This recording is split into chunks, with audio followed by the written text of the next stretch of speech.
由议员郑嘉欣甲台南市冠南目镜公司联合捐赠的护目镜，第一批到货10箱，总共1440支，日前嘛送到桂林消防分队，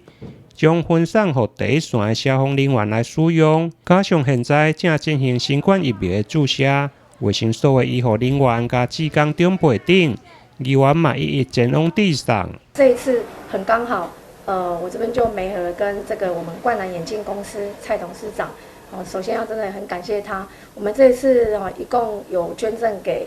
我们台南市消防局10箱的这个防护安全眼镜。那这个安全眼镜他们就是都外销到国外，所以这个是针对疫情期间非常非常的适用。那第一时间，那蔡董就说，那他愿意就是配合我们这边，然后我们就一起捐赠给消防局10箱。那今天早上已经也送抵达台南市消防局，在归仁分局。那下午呢，我们也得知说，归仁国中今天刚好有第一批首批打疫苗280位，在归仁国中那刚刚我们也过去归仁国中那边发放给我们这些民众，还有志工，还有那一些很辛苦的卫生所的第一线。医护人员真的很谢谢他们。那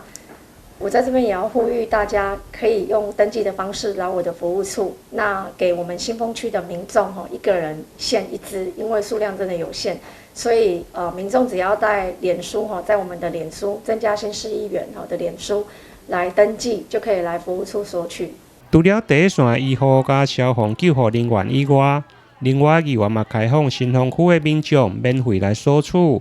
总共大约5000支的护目镜，民众只要到议员的脸书来登记，就会用免费来领取。